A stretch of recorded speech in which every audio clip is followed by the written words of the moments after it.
Vamos para a segunda questão. E o segundo enunciado traz a seguinte indagação. Considerando a reforma administrativa do Estado, o que se compreende como terceiro setor é aquele em que a atuação do Estado ocorre de forma simultânea com entidades organizadas da sociedade civil, com a criação de um espaço público, contudo não estatal, como forma da administração do tipo burocrática, pessoal. Olha que enunciado interessante, um tema palpitante que vem sendo cobrado pelo CESP em suas últimas provas, né, que é o terceiro setor.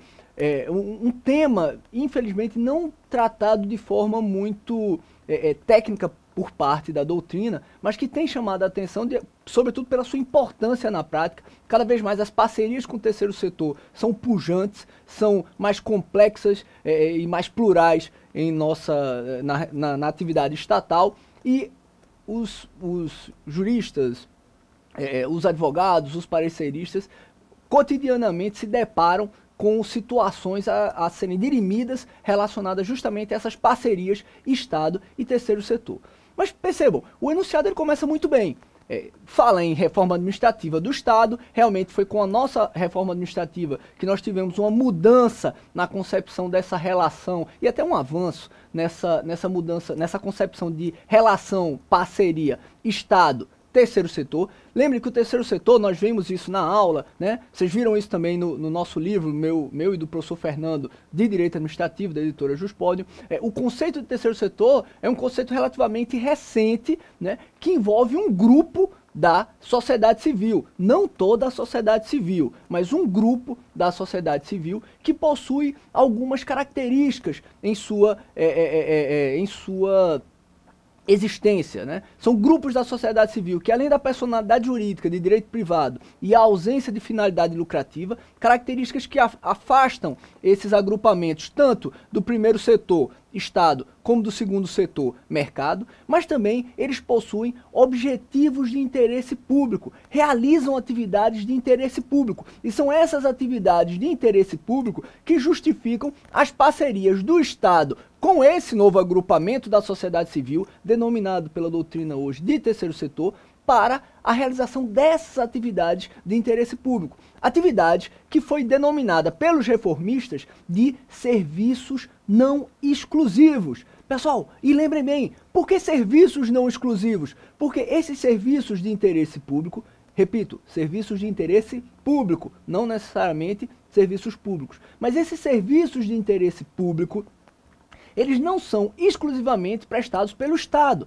podem ser prestados também por agrupamentos da sociedade civil, esse terceiro setor, que deve ser fomentado, cuja atuação deve ser fomentada, incentivada pelo Estado, pela administração pública. Lembrem também que os dois principais títulos relacionados ao terceiro setor em nosso país hoje são as organizações sociais e as OCIPs. Nós vimos sobre esses títulos de forma pormenorizada em nossas aulas e em nossos textos sobre o tema terceiro setor. O tema terceiro setor acho que precisa ser analisado. Lembrem que é muito importante identificar os parceiros positivos e negativos descritos lá na Lei 9.790, a Lei das OCIPs, que apontam e que delimitam quem são as entidades, que tipos de entidades da sociedade civil podem ser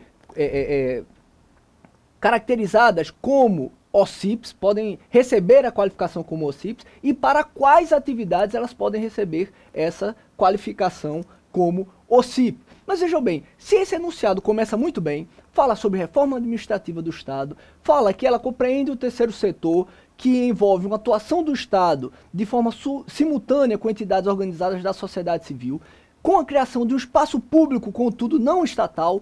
Muito bem. Por quê? Porque os reformistas chamam ampliam o conceito de público para além do Estado, envolvendo não apenas o público, mas o público não estatal. O terceiro setor, de acordo com os reformistas, faz parte desse público não estatal, de entidades que não pertencem ao Estado, têm personalidade jurídica de direito privado, mas atuam na prestação, na realização de atividades de interesse público que o Estado também realiza, ou quando não realiza, deve fomentar. Tá certo? Então até aí tudo bem, criação de espaço público, contudo não estatal. Mas veja o final do enunciado.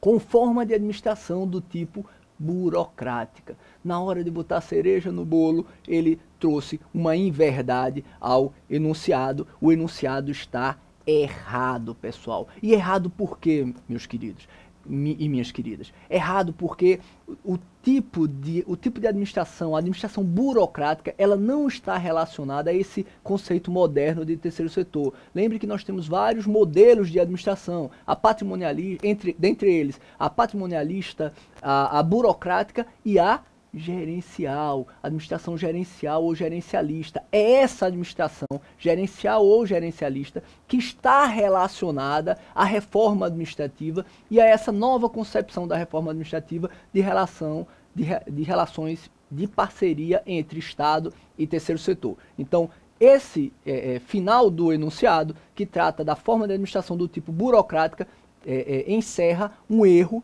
que traz a falsidade dessa questão. Então o gabarito aí é errado, essa questão está errada, pessoal. E aí o EBERJ trouxe aqui as justificativas para vocês.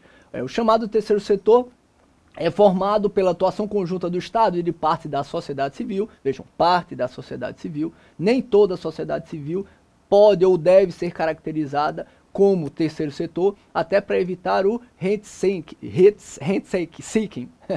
como nós vimos na aula, pessoal. Lembrem, nem toda a sociedade civil pode ser caracterizada como terceiro setor, tá certo? Nem toda a sociedade civil pode ser caracterizada como terceiro setor. E aí o terceiro setor, ele possui personalidade jurídica de direito privado, ausência de finalidades lucrativas e pratica atividades de interesse público, tá, pessoal? Mas vejam, aqui como está descrito na justificativa, esse enunciado está incorreto pela utilização da expressão burocrática como tipo de administração, pois o terceiro setor ele foi criado justamente para desburocratizar a prestação do serviço. De certa forma, ele foi feito para desburocratizar a prestação de serviço e ele está relacionado a uma outra espécie de administração, um outro tipo de administração pública, a administração pública gerencial ou gerencialista, tá bom, pessoal? Então o enunciado está errado.